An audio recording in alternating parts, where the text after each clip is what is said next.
Horror कहानियां TV. शब्द।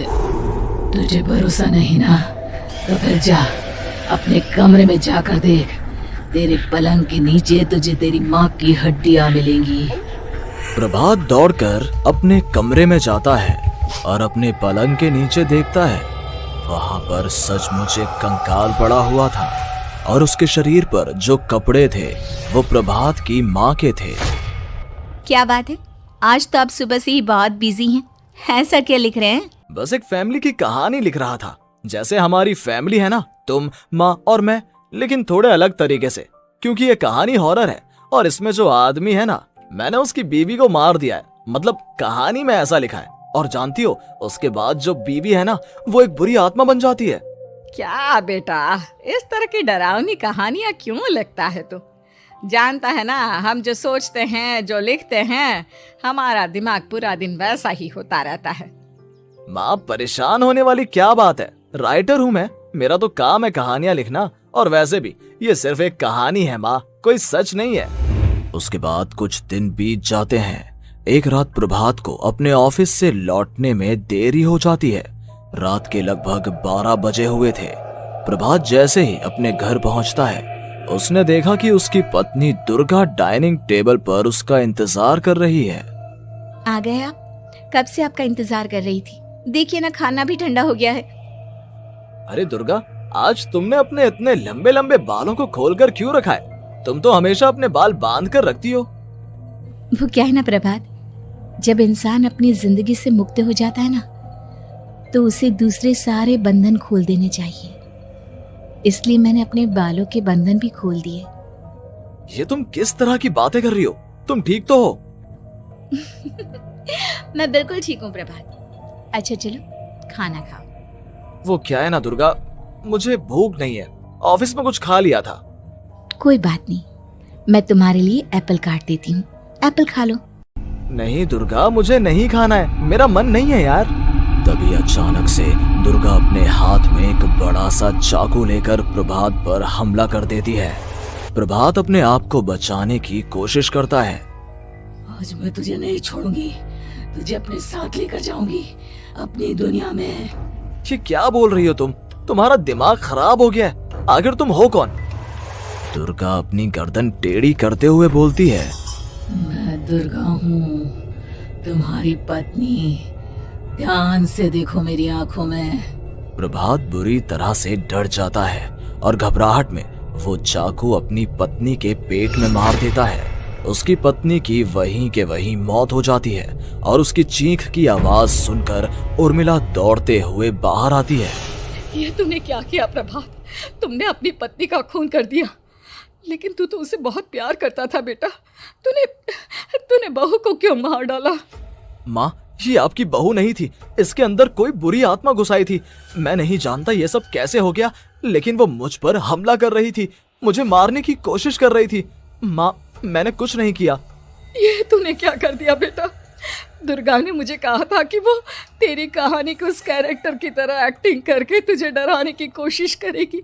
अरे वो तो तेरे साथ मजाक कर रही थी। हे भगवान, ये क्या हो गया? इसका मतलब दुर्गा। लेकिन माँ, मैंने जो कहानी लिखी थी उसमें भी ऐसा ही हुआ था। उस औरत ने अपने पति के साथ मजाक किया और गलती से उसके पति ने उसके पेट में चाकू मार दिया। मेरी कहानी सच कैसे हो सकती है? माँ, मुझे बहुत डर लग रहा है। अब ये सोच, दुर्गा की लाश का क्या करें हम? अगर गलती से भी ये बात बाहर फैल गई ना, तो तुझे पूरी जिंदगी जेल की सलाखों के पीछे रहना पड़ेगा। एक काम करते हैं माँ, हम घर के पीछे वाले बगीचे में उसकी लाश को दबा देते हैं। अगर कोई पूछेगा तो कह देंगे कि उर्मिला अपने मायके गई और फिर एक दिन हम भी अचानक यहाँ से कहीं दूर चले जाएंगे। कोई नहीं आएगा हमें पूछने, कोई नहीं आएगा माँ, बाद में जो होगा हम देख लेंगे। प्रभात अपनी माँ उर्मिला की मदद से दुर्गा की लाश को अपने घर के बगीचे में गाड़ देता है। कुछ दिन तो ऐसे ही बीत जाते हैं, लेकिन एक दिन अचानक रसोई से आ रही कुछ आवाजें सुनकर प्रभात की नींद खुलती है। प्रभात ने देखा कि वहां पर एक लंबे बालों वाली औरत दूसरी तरफ चेहरा करके खड़ी हुई थी। कौन है? कौन है वहां पर? अरे कौन हो तुम? मैं दुर्गा हूँ प्रभात। क्या हुआ? मुझसे इस तरह के सवाल क्यों कर रहे हो तुम? तुम दुर्गा नहीं हो सकती। दुर्गा तो प्रभात, मैं तुम्हारी पत्नी हूँ, तुम मुझे कैसे भूल सकते हो? 4 दिन के लिए मायके क्या चली गई, तुम तो मुझे भूल ही गए। अब अगली बार ना मैं कहीं नहीं जाऊंगी। पता चला तुमने तो मुझे पहचानने से ही इनकार कर दिया। नहीं, तुम दुर्गा नहीं हो सकती। तुम दुर्गा हो ही नहीं सकती। मैं जानता हूँ ये सब क्या हो रहा है। मैंने अपनी कहानी में लिखा था कि उस आदमी की पत्नी की मौत के बाद एक बुरी आत्मा उसका रूप लेकर उसके घर में आ जाती है। तुम वही हो ना?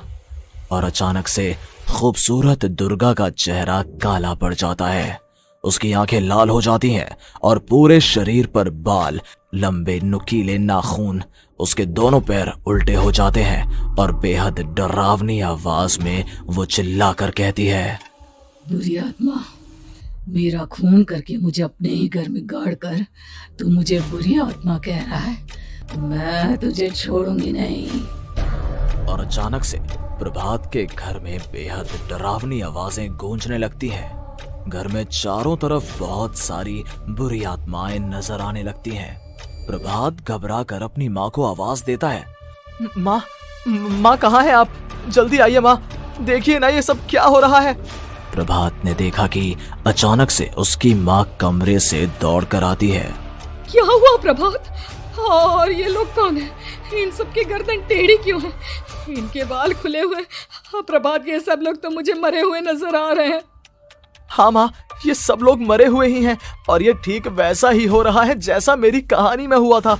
लेकिन मेरी कहानी के हिसाब से तो आप भी। अचानक से उर्मिला का रूप बदल जाता है। वो भी एक डरावने साए की तरह बन जाती है और बेहद डरावनी आवाज में चिल्ला चिल्ला कर कहती है, मर गई तेरी माँ। जानता है, कल रात जब तू सो रहा था ना, तो मैंने उसके शरीर का सारा खून पी लिया। अब बस हड्डियां बची है उसके शरीर में। नहीं, ऐसा नहीं हो सकता। ऐसा बिल्कुल नहीं हो सकता। मेरी माँ नहीं मर सकती। तुझे भरोसा नहीं ना? तो फिर जा, अपने कमरे में जाकर देख। तेरे पलंग के नीचे तुझे तेरी माँ की हड्डियां मिलेंगी। प्रभात दौड़कर अपने कमरे में जाता है और अपने पलंग के नीचे देखता है। वहां पर सचमुच एक कंकाल पड़ा हुआ था और उसके शरीर पर जो कपड़े थे वो प्रभात की माँ के थे। माँ, अब मुझे कुछ करना पड़ेगा। लेकिन मेरी कहानी में लिखा था कि माँ की मौत मेरे हाथों से होगी, पर माँ तो पहले ही मर चुकी है और वो बुरी आत्मा मुझे भी मार देगी। नहीं, इससे पहले कि वो मुझे कुछ करे, मुझे उसका काम खत्म करना होगा।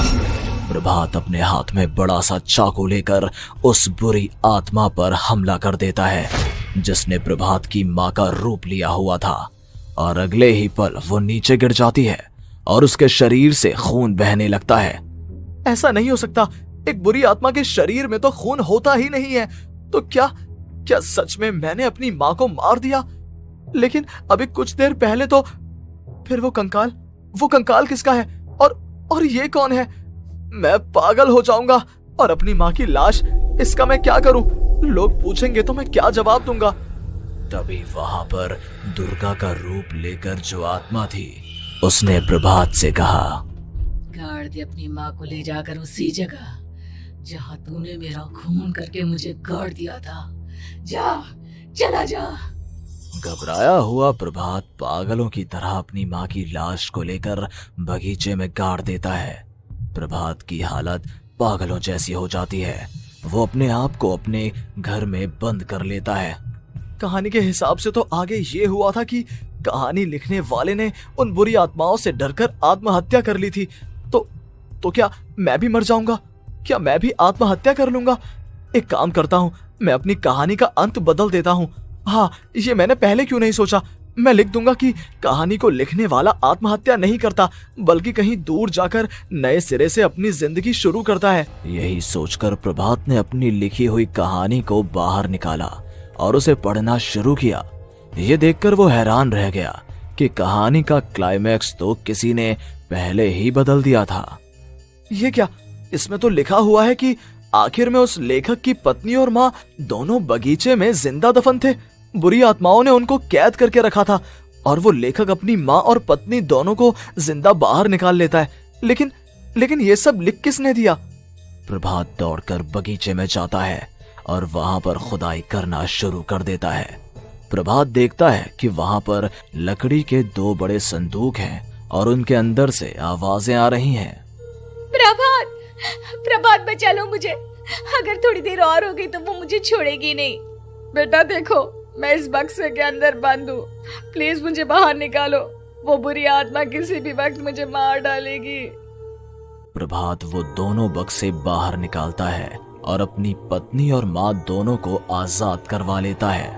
लेकिन तभी वहां पर अचानक से एक बेहद डरावनी और खौफनाक दिखने वाली औरत आ जाती है।